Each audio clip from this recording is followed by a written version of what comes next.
So we're lucky to have Dr. G'Jill Robinson here with us today and Professor G'ina וויסקר with us today. Thank you so much for coming all the way from England to Israel to be with us on this festive day.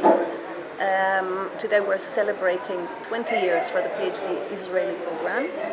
And I would like to just, I would like to hear your thoughts about the program, how it started, and just to say that it's lovely to see you here. Thank you. Come, would you like to begin? All right. It's great to be back and shortly to see all these people that we've known for 20 years. The program was very significant for me because I think that the community I felt part of and the research we did with colleagues enabled me to go off and write and research and therefore keep in touch with the field and turn some people's voices out into publications, which I could only do by working with G'Jill and the rest of the team. For me, it was a complete change of experience because I was a lecturer in art and design education and then asked to be the director of this program. It was a massive challenge, but also a privilege because it turned out that I met some wonderful people who were highly intelligent and motivated and very keen to get their PhD. I learned a lot from them and it changed my life, as I believe it probably has changed theirs. And I'm just really looking forward to meeting everybody again and sharing some of the experiences at this celebration.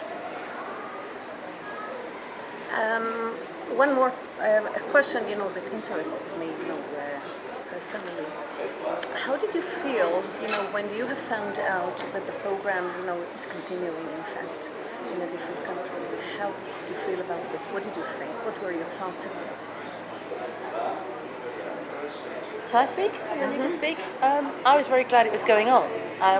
It was sad that it had to stop at Anglia Ruskin, and I believe that was a political mistake on behalf of the university. And so it was good that didn't stop it, and that it did go somewhere else and be reborn.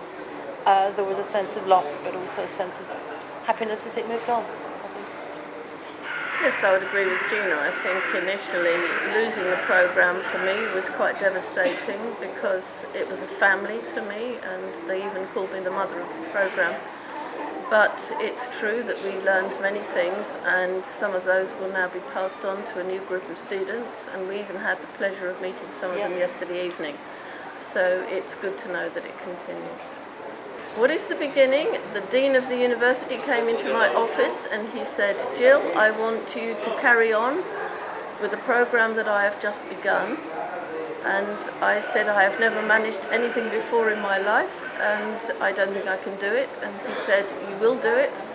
And he handed me his first cohort of students that I felt responsible for and very soon got to know. And although it was a very steep learning curve for me, I think I have benefited from it a lot in terms of my intellectual journey and my personal journey. And I think the students also gained a lot from being together as a cohort and working in the way that this dean had envisaged, and I thank you for it. I think travelling to Turkey to work with these students in a big hotel and just seeing everybody's face again as they arrived and their enthusiasm to be part of the workshops and to continue with their difficult journey, just seeing faces again that we knew, I think, and that love and enthusiasm for meeting together as a group of intellectual people. For me, this is the biggest memory, I think. I think a key moment, like you, was actually in Ben Gurion Airport, where we were being asked, "Why are you coming to Israel? Do you know anybody in Israel?" And I said, "We know about 70 people, and we were bringing 2 cohorts to Turkey, and everyone came over and hugged us." And then we all got on the plane and started talking about PhD things and opening theses. And I think we've made a really good group of intellectual friends who make changes through their work. And that moment would capture it for me, but it's about those ongoing friendships as well.